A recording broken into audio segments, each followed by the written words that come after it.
Hello, my friends. Welcome back to the channel. If you're new here, I am Chris, and I am 6 days away from my first market. The fact that we are now referring to how far away from my market I am in days instead of weeks is kind of insane. I'm really excited for this and just hopeful that everything is going to go well and trying to keep the perspective of this being my first market and a learning experience. As I have these last few weeks, this video is going to have a little bit of market talk first, and then I'm going to show you my makes for the week, which, spoiler alert, it's not that much. I spent a good portion of my free time this week not crocheting like I would have liked to, but doing a lot of administrative computer work. I had to get my inventory out of Notion, which is where I keep everything, and into Square. It's the first time that I was really doing this. I did a little test run a while back, but it was like starting over.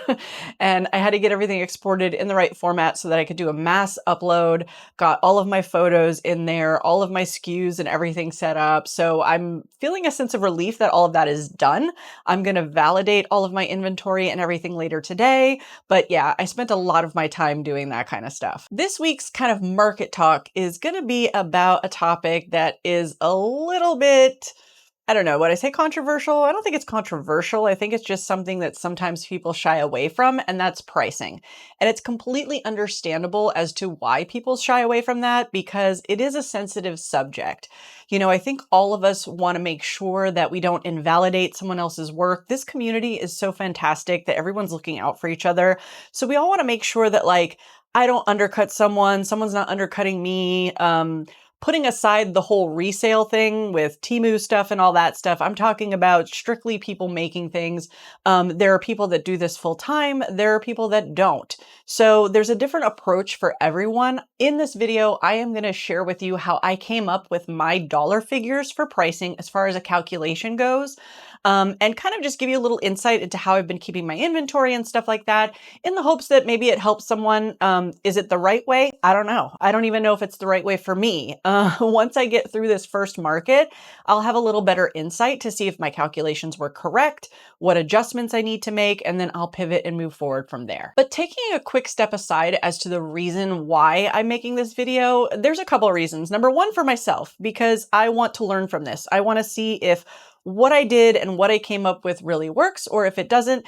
If it works well, or once I get it to the point of working well, my thought is I can share my Notion database as a blank tool for other people to use on my website as just like a freebie thing.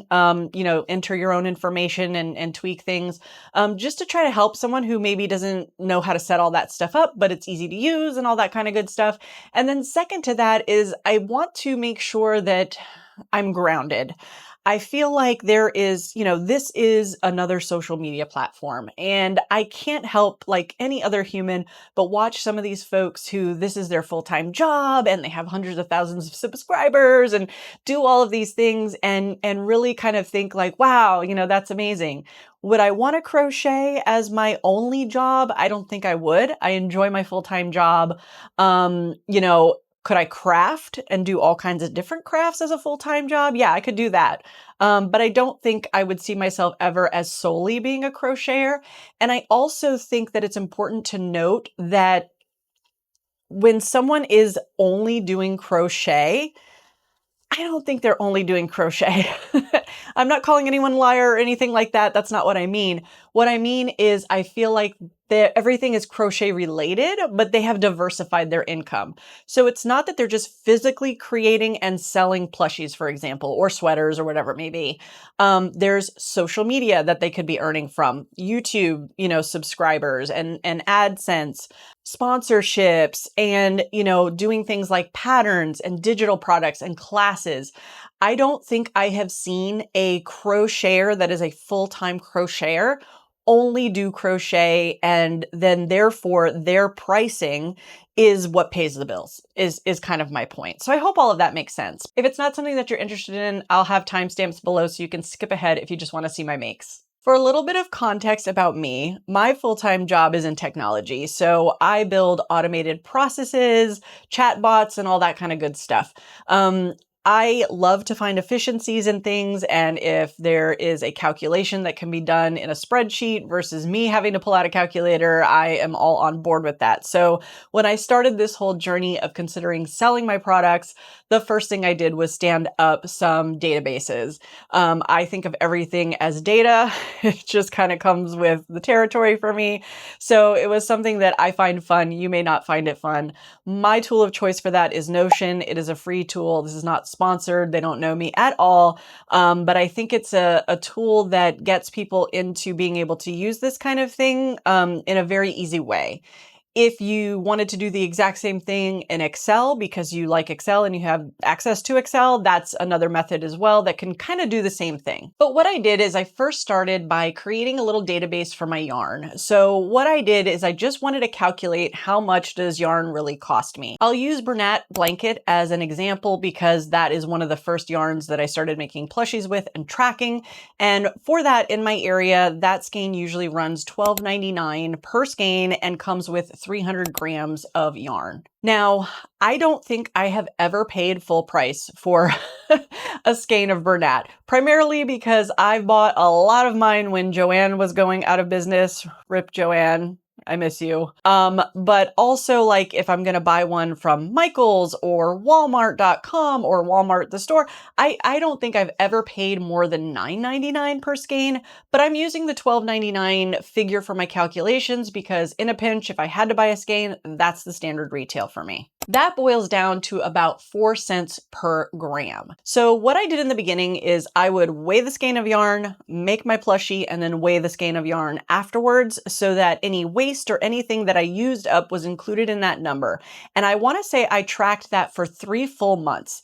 Now, if I made 2 of the same thing, I didn't weigh it again. But if I made the first thing of something, I would always weigh the yarn before and after my make. The other thing I calculated was my polyfill. And based on the pricing for the boxes and the sizes that you can get, it was less than a penny per gram. I want to say it was closer to half a penny per gram.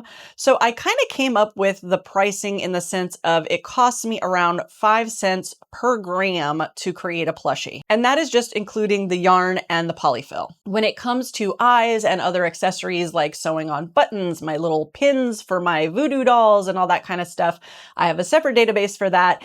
And I do want to mention that one of the key things here for me was padding. I wanted to make sure that I pad all of my numbers so that I felt pretty safe with the costs that I was including. So in that example is me taking the $12.99 for Bernat when I pay $3 less at least a skein for that. So there's a little bit of that padding in there. Does it actually cost me 4 cents? No, it doesn't, but I have a little bit of cushion. Same thing when it comes to the eyes and stuff like that. So what I have done is taken the different types of eyes. So I have my plain eyes. I have eyes that can come with the discs or be painted. So that clear iris. There's the red specialty eyes, the green specialty eyes, and things like that. And I came up with a cost per pair. And then what I did is I increased that. So for example, a plain set of eyes, when I calculate buying those in bulk, I pay about 10 cents a pair. But for every plushie that I make that has those eyes, I am including 25 cents in the material cost. When it comes to the hand-painted eyes, I also have an inclusion there as well. So I am charging $1 per pair for any of the eyes that are in there. And then if it is hand-painted, I didn't use the little disc, I add on 75 cents, and that kind of accounts for my resin and my glitter costs. How I came up with that number, I don't have a formula for you on that one. I just pulled it out of the air. I was like, that sounds like a reasonable amount. I don't know how much resin I use. I don't know how much glitter I use. I've had this glitter and resin for a while, so it's, I just went with that number. If I use something like a stress ball or any other add-on into my plushie, I account for that as well, and there is a price in that database. After I got all of that information together, I stopped weighing my skeins. So what I do now is I weigh the finished plushie, and then I have a formula that calculates material costs for me. And how that works is I go into Notion and I indicate some things just for informational purposes. So I'll put like what hook size I used. I select a yarn from the yarn database. I select which eyes I used. I have a checkbox if they're hand painted. And then that kind of takes all of that information. If I used a stress ball or googly eyes size or whatever it is, I indicate that, and then that takes the calculation and it runs with it. And my calculation for material cost is the final weight of the plushie times that 5 cents for the yarn and fluff. And then I add the eye cost. And again, if hand painted, another 75 cents. So that kind of gives me my material costs. Again, this is padded, which makes me feel a little more comfortable in my estimates. Once I kind of was comfortable with my material cost being accurate, and I did go back and check that on several plushies to make sure I felt comfortable with it, my actual cost was always less than what I'm calculating, so that made me feel good. But I was trying to figure out, how do I come up with a retail? You know, I know that there could be fees, there could not be fees, there's all these things involved. And I've watched other YouTubers that have said like they do materials times 3, or you know, some folks will say they time themselves, and if it takes 2 hours, you know, they do $20 an hour or whatever it may be. And that was way too much for me to think about. I did not want to do that. It was hard enough doing the weighing of the skeins for 3 months. And I feel like, honestly, I don't feel like that's fair, at least for my style of crochet. Maybe if you're a full-time crocheter, or maybe if you've been doing this in, you know, the way that you know exactly how long things are taking you, or you're timing yourself, that's great. But it was not for me, because I feel like there are some days where I feel so slow in my crochet. And then there are other days where I'm like, wow, I made that really quick. So I think it depends on what I'm watching, what I'm doing, what I'm making. Time just didn't work for me. So I ended up playing with a bunch of different calculations, and what I ended up landing on was kind of twofold. So the first thing that I do is I plug in a net, material costs aside, that I would be happy with bringing home for this plushie. So if I have a plushie that I'm like, I would really love to take home $18 on that plushie. Material costs aside from that, just after any square fees, or even, you know, I have a separate calculation for Etsy. We're talking market right now. So square fees and all that kind of stuff. If I could take home $18 on this plushie, I would be happy with that. And then I started building my calculations from there. In the state that I'm in, we obviously have sales tax, so I included that. I also looked at square fees and packaging, you know, accounting for the fact that I'm giving them a bag and all this kind of good stuff. So what ends up happening in my formula is I key in that $18, it adds on all of these good things, and it rounds up to the nearest whole dollar. So if something would have come up to $21.50, it's going to round it to 22.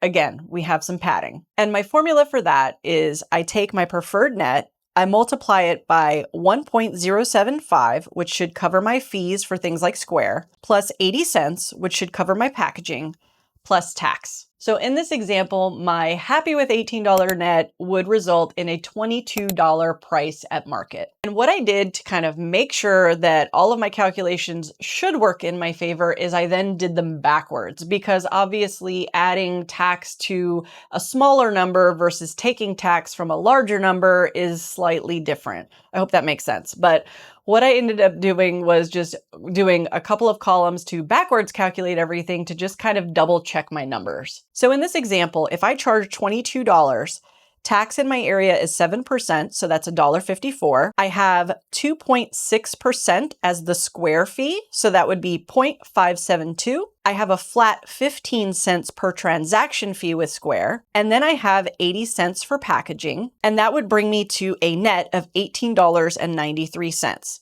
which includes some padding from the $18 that I said I wanted to get. Quick reminder, this does not include material cost. What I am doing is just basing it off of what I would like to take home aside from materials. I do have a column that is double checking to make sure that my preferred net is at least 1.5 times my material cost as like a little double check. And there are some instances where it wasn't. It was, 1.2% or whatever it was.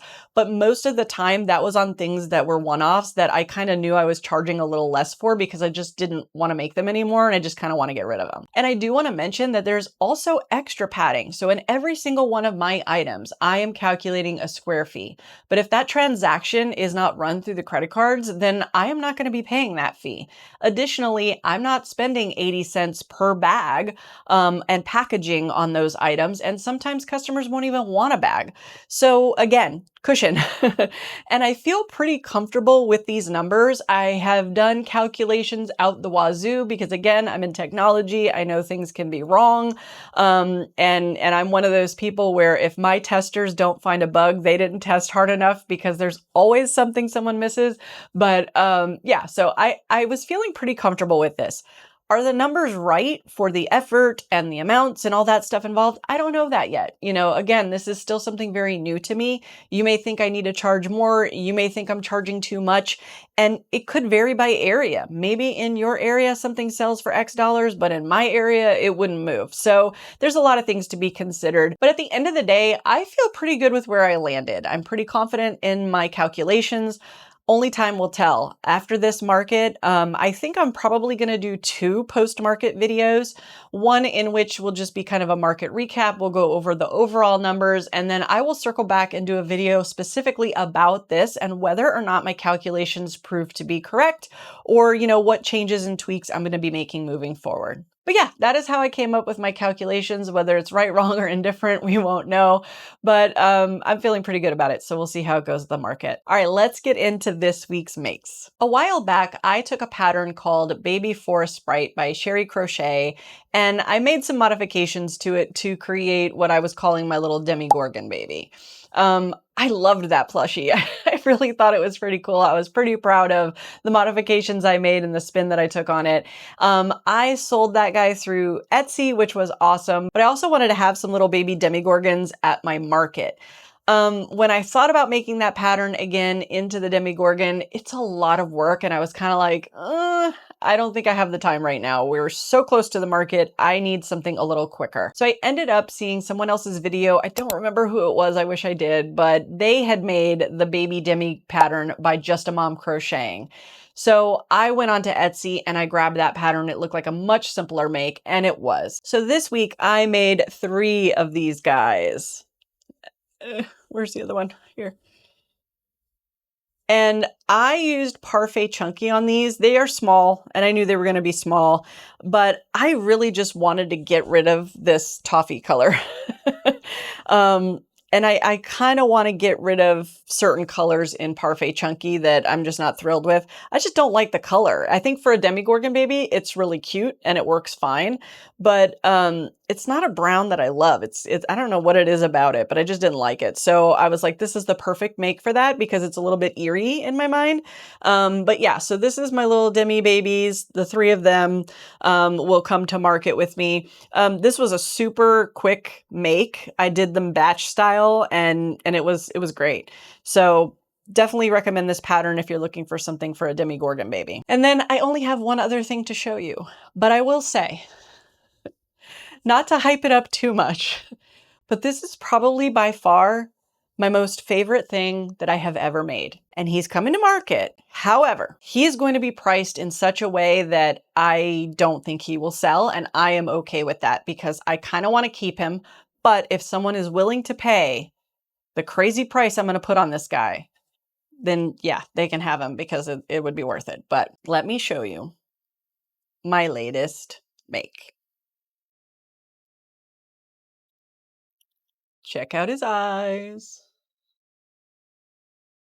I love him so much. This is the Forest Guardian pattern by Squishy Stitch.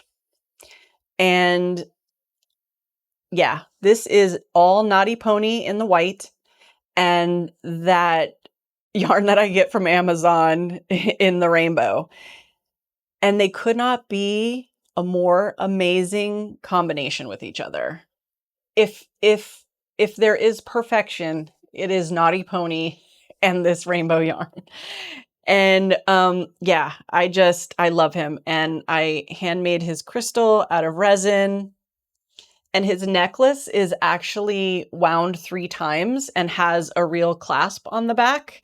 Because if whoever does eventually maybe buy this guy, if they want to wear it, they can wear it.